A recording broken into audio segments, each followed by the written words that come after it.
Hello रिन, अगर आप सातवें फेज़ की शिक्षक बहाली में पार्टिसिपेट करने वाले हैं तो इस वीडियो को आखिर तक देखिए। इस वीडियो में मैं एक्सप्लेन करूंगा आवेदन से लेकर के ज्वाइनिंग लेटर मिलने तक की पूरी प्रक्रिया को। तो बाय स्टेप चलेंगे, पूरी प्रक्रिया को समझेंगे। जो पहले जो फेज़ हुए हैं, पहला, दूसरा, चौथा, या अभी हाल में जो छठा फेज़ जो अभी इनकम्प्लीट ही है, इन सबको रेफरेंस बना करके बात करेंगे और साथ में अभी जो ऑनलाइन एक्सपेक्टेड है इसके आधार पे बात करेंगे। तो सबसे पहले जो आवेदन देने वाला जो पार्ट है उसको समझिए। सबसे पहले सरकार शेड्यूल जारी करेगी। शेड्यूल के अंदर ये रहेगा कि एप्लीकेशन कब से डाल सकते हैं और पूरा प्रोसेस कब कब कंप्लीट होगा और फाइनली ज्वाइनिंग लेटर कब मिलेगा। ये हो गया शेड्यूल। शेड्यूल जारी होने का ये मतलब नहीं है कि आप सेम डे से एप्लीकेशन डालना शुरू कर देंगे। उस शेड्यूल के अंदर एक डेट रहेगा, उस डेट से आपने एप्लीकेशन डालना है, अप्लाई करना शुरू कर देना है। सचिव ने भी कहा है और भी सोर्सेज से इंफॉर्मेशन आई है कि मामला इस बार बदलेगा एप्लीकेशन का।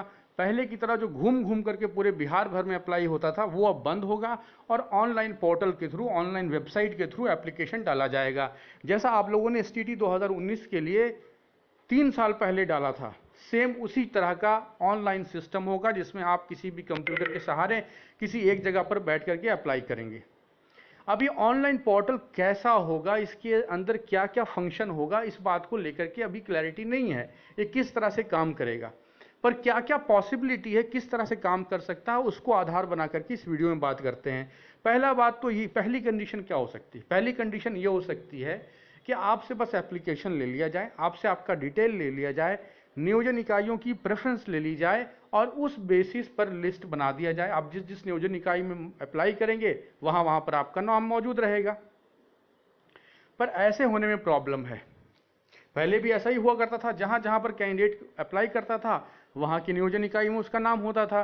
किसी ने पटना में अप्लाई किया, अब अगर मेरिट लिस्ट देखें छठे फेज का, अभी भी अवेलेबल है वेबसाइट पर, सेम कैंडिडेट पटना में भी है, पूर्णिया में भी है, वो कहीं मधुबनी में भी है, दरभंगा में भी है, मल्टीपल डिस्ट्रिक्ट के अंदर एक ही कैंडिडेट मौजूद है। और अगर ऊपर में नाम है तो सब जगह ऊपर में नाम है, क्योंकि उसने घूम घूम करके सब जगह पर अप्लाई कर रखा है। ये चक्कर है।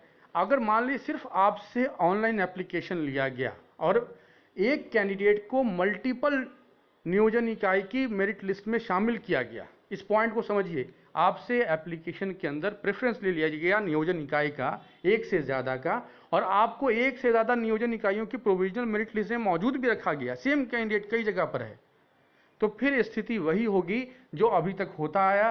फिर कैंडिडेट के लक पे डिपेंड करेगा कि वो किस नियोजन इकाई में जाएगा, क्योंकि सचिव ने यह भी कहा है कि डॉक्यूमेंट वेरिफिकेशन का काम तो नियोजन इकाई में ही होगा, ज्वाइनिंग लेटर तो नियोजन इकाई से ही मिलेगा, इसलिए आगे की सारी प्रक्रिया नियोजन इकाई में ही होना है। बस एप्लीकेशन को ऑनलाइन किया गया है। लेकिन इस पॉइंट को समझिए कि अगर किसी कैंडिडेट ने अप्लाई किया और उसका नाम एक से ज्यादा लिस्ट में मौजूद है, नियोजन इकाइयों की लिस्ट में मौजूद है, तो फिर स्थिति पहले वाली ही होगी। और पहले वाली स्थिति में क्या है, अभी हाल में क्या अरेंजमेंट किया गया है कि पहला एक राउंड चलेगा, उसमें जिसको ज्वाइनिंग हो गई, फिर 21 दिन का वेट करके उसी लिस्ट पर फिर से ट्राई किया जाएगा और इस तरह से 3 अटेम्प्ट दिया जाएगा।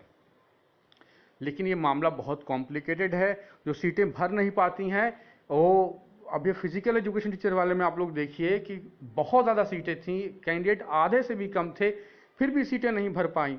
और अगर सरकार ने ये वाला फंक्शन डाला तो इससे क्या होगा कि सब कुछ पहले जैसा ही रहेगा, जैसा पहले था। बस आपको आराम ये होगा, आपको सुविधा ये होगा कि आप जो घूमते थे पूरे बिहार भर में, वो घूमना बंद होगा, बस एक जगह से अप्लाई कर सकते हैं। तो उस पोर्टल का फंक्शन क्या होगा वो बहुत इंपॉर्टेंट है।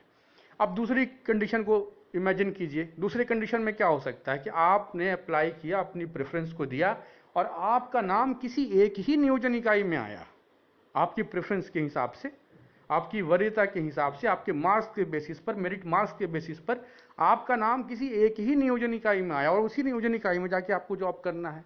तो ये कंडीशन है परफेक्ट कंडीशन, क्योंकि इसमें क्या होगा कि जितने लोगों का सिलेक्शन होना रहेगा उतने लोग सिलेक्ट हो जाएंगे और उसके बाद एक वेटिंग लिस्ट पीछे से तैयार रहेगी। जिन लोगों के डॉक्यूमेंट में गड़बड़ी है या किसी कारण से ज्वाइन नहीं करते हैं, वो पीछे से फिर कैंडिडेट जो है वेटिंग वाले वो आके ऑक्यूपाई करेंगे सीट को। तो एक कैंडिडेट को, सरकार को ऐसा सिस्टम डेवलप करना बहुत ज़रूरी है जिसके अंदर एक कैंडिडेट एक ही नियोजन इकाई की मेरिट लिस्ट में मौजूद रहे।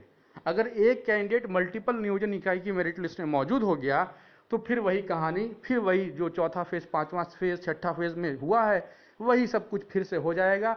मतलब कैंडिडेट को कोई खास फ़ायदा नहीं है, बस ऑनलाइन एप्लीकेशन घूम घूम के जो होता था पहले, वो बस ऑनलाइन होने की वजह से बस आप एक जगह पर बैठ के कर पाएंगे, थोड़ा आपका टाइम और पैसा बच जाएगा, लेकिन आगे की कॉम्प्लेक्सिटी पहले की जैसी ही बनी रहेगी।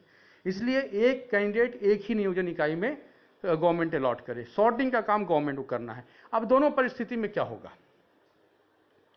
पहली परिस्थिति में क्या था कि एक ही कैंडिडेट कई जगह पर अवेलेबल था, अब कैंडिडेट अपना नाम कई जगह पर देखेगा। अब होता क्या है कि काउंसलिंग की जो तारीख होती है, आगे की जो प्रक्रिया तारीख होती है, वो कॉमन होती है, वो अलग अलग नहीं होती। तो कैंडिडेट अब उसकी किस्मत पर है कि वो किस नियोजन इकाई में जाता है। कहीं कहीं पर आपने देखा हुआ है कट ऑफ बहुत हाई हो जाता है नियोजन इकाई का, और कहीं कहीं पर कम भी जाता है। लेकिन अगर गवर्नमेंट ही सॉर्ट करे, गवर्नमेंट ही फाइनल लिस्ट तैयार करके नियोजन इकाई को दे, तो वैसी कंडीशन में एक ही कट ऑफ होगा जो पूरे बिहार भर पर एप्लीकेबल होगा। तो अभी डिस्ट्रीब्यूटेड वाले की बात कर रहे थे कि एक ही कैंडिडेट कई जगह पर अवेलेबल है, तो वैसी कंडीशन में कैंडिडेट किसी नियोजन इकाई का उसने चयन किया, अब उसकी किस्मत है, अब उसका लक है कि जो नियोजन इकाई उसने चयन किया वहाँ पर कितनी भीड़ पहुँची। अगर ज़्यादा भीड़ पहुँच गई फिर उसके लिए परेशानी है, कम भीड़ पहुँची फिर उसका सिलेक्शन आसानी से हो जाएगा। तो अगर मान लीजिए कोई कैंडिडेट सेलेक्ट हो जाता है, उसका फाइनल मेरिट लिस्ट में नाम आ जाता है, डॉक्यूमेंट वेरिफिकेशन के बाद, तो उसके बाद उसे सहमति पत्र लेकर के जो जॉइनिंग लेटर है वो दे दिया जाएगा। और उसके बाद काउंसलिंग के दौरान ही एक स्टेज ऐसा आता है जब स्कूल सेलेक्ट करने को कहा जाता है। जब आप जाएंगे फाइनली डॉक्यूमेंट अपना, जब आप ज्वाइनिंग लेटर लेने जाएंगे उस दिन ये चीज़ होता है कि फाइनल बिल्कुल लास्ट डे होता है काउंसलिंग का, उस टाइम पर आपको स्कूल सेलेक्ट करने को बोला जाता है। तो स्कूल सिलेक्शन में जो है वो फाइनल स्टेज की बात है। आपने स्कूल सेलेक्ट कर लिया, आपको ज्वाइनिंग लेटर मिल गया, उसके बाद आप जाकर के अपने स्कूल में ज्वाइन कर सकते हैं। उसमें एक तारीख दी होती है कि इतने दिनों के अंदर आपको ज्वाइन करना है। उसमें कुछ सर्टिफिकेट की भी रिक्वायरमेंट होती है, जैसे मेडिकल सर्टिफिकेट वगैरह वहाँ पर जमा करना होता है। उसके अलावा जो सहमति पत्र मैंने आपको पहले बताया, आईडी कार्ड, एसबीआई का बैंक अकाउंट भी चाहिए रहता है। तो ये तमाम चीज़ें चाहिए रहती हैं, और इन सब चीज़ों के साथ वो जो रिक्वायरमेंट होगी वो आपके ज्वाइनिंग लेटर में लिखा रहेगा। उस बेसिस पर आप ज्वाइन कर सकते हैं, और जैसे ही आप ज्वाइन करेंगे वैसे ही आप एज ए टीचर फंक्शन करना शुरू कर देंगे। तो ये तमाम प्रक्रिया है एप्लीकेशन से लेकर के ज्वाइनिंग तक की। अगर दूसरे तरीके से बात करें जिसमें एक कैंडिडेट एक ही नियोजन इकाई में जा रहा था, तो वो कंडीशन ज़्यादा सही है, क्योंकि उसमें क्या होगा कि ज़्यादा सीटें भर जाएंगी। अभी क्या है, सीटें भर नहीं पाती हैं, कैंडिडेट बहुत सारे बेचारे बिना जॉब के भी रह जाते हैं, लेकिन सीटें नहीं भर पाती हैं। लेकिन जब गवर्नमेंट ही सॉर्टिंग करके नियोजन इकाई वार मेरिट लिस्ट बना देगी, वैसी कंडीशन में सीटें नहीं बचेंगी। खास करके जो हाई कंपटीशन वाले सब्जेक्ट हैं वहाँ पर तो बिल्कुल नहीं बचेगी। बस एक वेटिंग लिस्ट पीछे से आ सकती है कि जहाँ पर जिन कैंडिडेट ने सीट पर ज्वाइन नहीं किया या किसी भी और रीज़न से ज्वाइन नहीं किया, उनकी जगह पर वेटिंग लिस्ट वाले जाकर के ऑक्यूपाई कर सकते हैं, ये हो सकता है। पर उन तमाम कैंडिडेट्स के लिए भी आगे की प्रक्रिया सेम ही रहने वाली है। जैसा मैंने आपको पहले बताया कि पहले एक लिस्ट बनेगी, उस पर ऑब्जेक्शन लिया जाएगा, फिर ऑब्जेक्शन के बाद एक लिस्ट आएगी, उस लिस्ट से डॉक्यूमेंट वेरीफाई किया जाएगा, डॉक्यूमेंट वेरिफिकेशन के बाद भी एक लिस्ट आएगी, और उस लिस्ट से आखिर में जो रिजर्वेशन की जो जिस तरह सीटें होती हैं उसी हिसाब से अरेंज करके लोगों को ज्वाइनिंग दे दिया जाएगा। तो यही सारा प्रक्रिया होता है। इस प्रक्रिया को बेहतर तरीके से समझने के लिए आप शेड्यूल देखिए, छठे फेज का जो शेड्यूल आया था या उसके पहले का भी अगर आपके पास शेड्यूल है तो उस शेड्यूल को देखिए, या सातवें फेज का जब शेड्यूल आएगा तो उसमें भी तमाम चीज़ें लिखी होंगी। अभी इस बार सातवें फेज में इस बात की उम्मीद है कि छठे फेज की तरह जो पूरा प्रोसेस 3.5 महीने का होता था, ये सारा का सारा प्रोसेस जो है वो महीने 1.5 महीने में भी कंप्लीट किया जा सकता है। अगर गवर्नमेंट चाहे तो 1.5 महीने 2 महीने के अंदर कंप्लीट किया जा सकता है। एप्लीकेशन के लिए आप 20 दिन दे दो, उसके बाद सॉर्टिंग तो वो तो मिनटों का काम है, लेकिन गवर्नमेंट को देखना है कि सॉर्टिंग वो कितने दिन में करी, कितना टाइम लेगी, और उसके बाद डॉक्यूमेंट वेरिफिकेशन का काम। तो कहने का मतलब जिस काम के लिए पहले 3-3.5 महीना लगता था, उस काम को आप 1 से 2 महीने के बीच आधा टाइम रिक्वायरमेंट, मैं ये कह रहा हूँ कि जो रिक्वायर्ड टाइम है उसको आधा किया जा सकता है ऑनलाइन की वजह से। तो यही सब तमाम चीज़ें हैं। बाकी आगे जब भी कभी अपडेट आता है 7वें फेज का तो उसके बारे में आपको अपडेट करूंगा।